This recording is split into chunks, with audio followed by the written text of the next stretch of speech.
welcome back to the deep dive. You know how this works. Mm-hmm. You bring us the intel, the articles, the research, Yeah. anything that has you, really hooked. Yep. And we sift through it all to find the nuggets of gold and try and figure out what's really going on. That's right. So today we're tackling one of the biggest head scratchers from Severance Season 2. Oh, yeah. Those darn goats. Those goats. Yeah, I think we can all agree that serene little barnyard scene tucked away in Luhan's sterile depths, that was one of the most unsettling contrasts in the whole season. It's like they airdropped a petting zoo right into a dystopian nightmare. Right. And the internet is buzzing with theories about what it all means. So we've got fan theories, galore articles dissecting the symbolism, and even some behind-the-scenes tidbits from the show's creators. So buckle up. Yes. This deep dive is about to get a little farmyardy. A little bit country. Yeah. What I find so fascinating is how much this mystery has gripped viewers. Yeah. It's not just about the goats themselves. Right. It's what they represent, the sense that they are connected to something much bigger, something dark and maybe even sinister. Right. Like they're not just livestock. They're a clue, a puzzle piece. Exactly. In Lumon's grand messed up scheme. Yes. One theory that I keep seeing pop up is that the goats are part of some experiment to extend lifespan, or even, and this is where it gets really creepy, bring back the dead. Oh, wow. Yeah. It wouldn't be the most outlandish thing we've seen on this show. And you have to remember, this is a world where Keir Egan is practically worshipped as a god. Right. The idea that Lumon is trying to achieve some form of immortality, maybe even resurrection, through these goats, well, it fits right into their whole twisted ideology. Totally. And then there's theory about the goat's DNA being used in this severance procedure itself. Maybe they're the key to Lumon scaling up the process, making it more efficient, more controllable. It's a chilling thought. If Lumon could mass-produce severed workers, imagine the implications for society. Yeah. We're already seeing how the technology is being used to exploit and control people. Right. But if it became widespread, it doesn't bear thinking about. A mental palate cleanser after that one. Okay. Let's talk about something a little cuter. The goat herders. Gwendolyn Christie. Oh, yeah. In those overalls, leading her flock through the halls of Lumano. It's such a bizarre image. That's such a great image. And don't forget that comment about the pouches. Oh, yeah. What are they carrying in those things? Goat treats secret messages, severed memories. Right. It's such a small detail, but it just adds another layer of mystery to the whole situation. And it makes you wonder about the goat herders themselves. Yeah. What's their role in all of this? Are they just caretakers or are they something more? Right. I saw one theory suggesting they're like handlers, specifically trained to manage problematic innies. That's a disturbing thought, isn't it? Yeah. The innies are already dehumanized enough as it is. Right. But to think of them being treated like unruly animals, it takes the whole corporate control thing to a whole new level. For sure.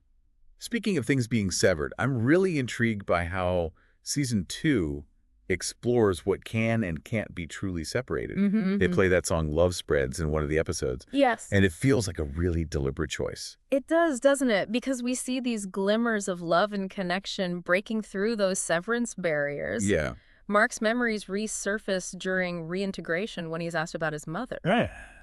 Dylan's interaction with his wife in the family visitation suite is just heartbreaking. Oh, it's so sad. And then there's Irv and his drawings of that mysterious black hallway. Right. We later find out he's connected to Bert somehow, even though their innies shouldn't know each other. It's like these emotions, these bonds are so powerful, they can't be fully erased even by Lumon's technology. Exactly. And it makes you wonder, is Severance at its core a story about the resilience of the human spirit? Is it about the things that bind us together even when someone tries to cut those ties? Yeah. It definitely adds another layer to the whole what does it all mean question. Right, but let's throw another wrench into the works. Okay.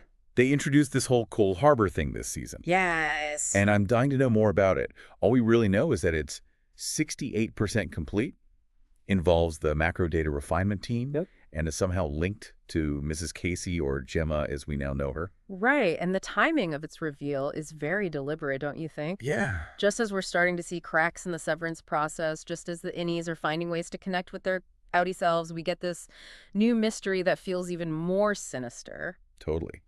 The popular theory is that Lumon is trying to reconstruct Gemma's personality. But is she a clone? An android? Did they somehow salvage her consciousness after whatever happened to her? Right. It's driving me crazy. And then you've got the historical connection to the Civil War Battle of Cold Harbor, a horrific battle known for its high casualty rate and failed tactics. Yeah. It's a chilling parallel to what Lumon might be doing with this project. Right. Are they trying to rewrite history, rewrite a person? And what does it mean for the future of the severed workers if they can successfully manipulate someone's very identity like that? Okay, hold on. I need a moment to process all of this. Yeah. It's heavy stuff. And then, on top of everything else, we've got Mark making this risky decision to undergo reintegration, even after Dr. Ragabi warned him about the dangers, about what happened to Petey. His determination is remarkable, really. Yeah. He's willing to risk his own sanity, his own life, to try and break free from Lumon's control. And the way they show the reintegration sequence, the merging of his innie and outie consciousness, triggered by those questions about love and memory. Yeah. It's both beautiful and terrifying. And, of course, they leave us hanging with that chaotic climax with Mark's worlds colliding in a very literal way. We're left wondering if he'll even survive the process, let alone whether he'll be able to expose Lumon and their twisted game. Yeah, right. It's incredible how Severance manages to weave together all these seemingly disparate elements, the unsettling mystery of the goats, the profound exploration of love and connection, and the corporate intrigue surrounding Cold Harbor into this cohesive and absolutely captivating narrative. It's like a masterclass in suspense building. Yeah. And I think what makes it so effective is that it constantly keeps you guessing. It blurs the lines between what's real and what's manufactured, what's personal and what's corporate. It's a reflection, I think, of our own increasingly complicated relationship with technology and how it's shaping our lives. You hit the nail on the head. Yeah. We're all grappling with these questions of privacy control and what it means to be human in a world where technology is advancing at such a rapid pace. Right. And Severance takes those anxieties and turns them up to 11. Yeah, and in the middle of all of this, you have these characters wrestling with their own fractured identities. Right. Their lost memories, their longing for something they can't even name. It's deeply personal, but it also feels incredibly relatable, you know? Absolutely. I think that's what elevates the show beyond just a sci-fi thriller. Yeah. It's about the human condition. It forces us to confront our own fears, our own desires, our own capacity for love and compassion, even in the face of some pretty bleak circumstances. Speaking of love, Yes. I want to circle back to this idea of it transcending the severance barrier. We see so many instances where love seems to seep through those carefully constructed boundaries that Lumon has put up. What are your thoughts on this? It's a fascinating concept, isn't it? The show suggests that love is more than just a chemical reaction or a collection of memories. Yeah. It's something deeper, something fundamental to our being. It's a force that can't be easily contained or erased, even with something as radical as severance. You see it so clearly in Mark's reintegration sequence. When Dr. Ragabi asks him about the color of his mother's eyes, he struggles. But when she asks him about his love for his mother, the memories flood back. That scene always gives me chills. It suggests that love isn't just cognitive, it's visceral. It's woven into our very core, even if we don't have conscious access to it. And it's not just Mark. Think about Dylan and how his connection to his wife, even though it's fragmented, still drives his actions. Right. And Irv, with his drawings of Bert, their outies may not know each other, but their innies are deeply connected. It's as if those severed parts of themselves are still searching for each other, reaching out across the divide. Yeah. And it makes you wonder, what are the limitations of technology? Can we truly sever ourselves from the things that make us human? Or will those essential parts of ourselves always find a way to resurface? Those are some big questions. I love that Severance isn't afraid to tackle those heady philosophical concepts. But okay, let's dive back into the mystery box for a minute. Okay. We have to talk about Cold Harbor. We know it's connected to Miss Casey Gemma, and the macro data refinement team seems to be playing a crucial role in its development. And the fact that it's 68% complete suggests that we're getting close to some major revelations. Whatever Lumon is building or rebuilding, it's almost ready. The main theory is that they're trying to reconstruct Gemma's personality. But the question remains, is she a clone, an android, a survivor brought back from the brink of death? What is she? The ambiguity surrounding her identity is one of the most intriguing aspects of the show. Totally. It keeps us on the edge of our seats, and it forces us to confront some uncomfortable ethical questions. What does it mean to manipulate someone's identity like that? If Lumon can create a perfect human devoid of flaws, perfectly suited to their corporate agenda, where does that leave the rest of us? It's a chilling thought, isn't it? Yeah. It's like Severance is holding up a mirror to our own anxieties about unchecked technological advancement and the potential for it to be used for nefarious purposes. Exactly. The show serves as a cautionary tale. Yeah. It's a reminder that progress without ethical considerations can lead to a dystopian future where individuality is suppressed and human connection is manipulated for corporate gain. And in the middle of all this, we have Mark, who has just made the risky decision to undergo reintegration. Yeah. He's essentially betting his life that he can merge his two selves back together and expose Lumon for what they are. His journey is so compelling because it embodies that human yearning for wholeness, Right. for connection. He's willing to risk everything for a chance at reunification, even knowing that it might destroy him. And the way they visually depict the reintegration sequence, that clashing of his innie and outie consciousness, Right. it's like a visual representation of the inner turmoil he's experiencing. It's such a powerful image. Yeah. And it really captures the essence of Severance's central conflict, that struggle between our desire for wholeness and the forces that seek to fragment us to control us. Welcome back to the deep dive.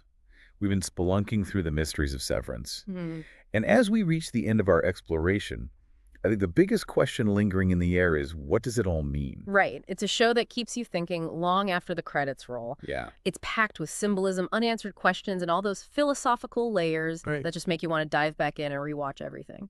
It's true.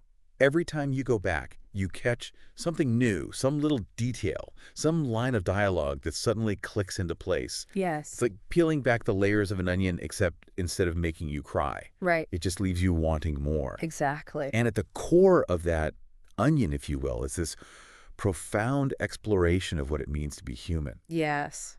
And I think a great example of that is the whole mystery surrounding those goats. Mm-hmm.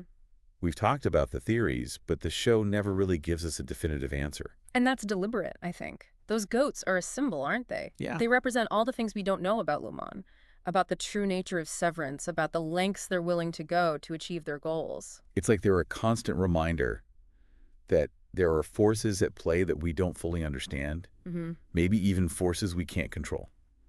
And that's unsettling, to say the least. Absolutely. Especially when you consider how meticulously Lumon has constructed their reality, that everything is so sterile, so controlled. And then you have these goats, these living, breathing creatures just wandering around like they belong there. Right. It throws everything off balance. And that brings us back to the whole concept of severance itself. Yes. It's presented as this solution to the complexities of modern life, a way to separate work from our personal lives. Yeah. But as the show progresses, we start to see the cracks in that system. Right. Severance doesn't just divide a person's work life from their personal life. It creates this fundamental rift within the individual, a fragmentation of the self that has profound consequences. The innies are trapped in this perpetual state of unknowing. Right. They're denied access to their memories, their relationships, their full sense of self. Yeah. It's dehumanizing, to say the least. And it forces us to grapple with the ethical implications of a technology like that. Even if it were possible to sever our minds so cleanly, should we? What does it do to our souls? Big questions indeed. Yeah. And Severance doesn't give us easy answers, but it does give us a framework for thinking about these issues, for questioning the status quo, for examining the role technology plays in our lives, and the potential consequences of our actions. So as we wrap up our deep dive into Severance, let's take a moment to appreciate what the show has given us. It's a masterclass in storytelling, for sure, but it's also a powerful critique of corporate culture, a cautionary tale about the dangers of unchecked technology, and ultimately a testament to the resilience of the human spirit. And don't forget the sheer brilliance of the acting, the writing, the visual style. It all comes together to create an experience that stays with you. Right. Severance is one of those shows that demands to be discussed, analyzed, and dissected. It's a gift, really, a thought-provoking masterpiece that reminds us of the importance of thinking critically, feeling deeply, and holding on to our humanity in a world that often tries to strip it away. Beautifully said. And with that, we'll bring this deep dive to a close. But the conversation doesn't have to end here. Keep exploring. Severance, keep asking those tough questions and keep diving deep.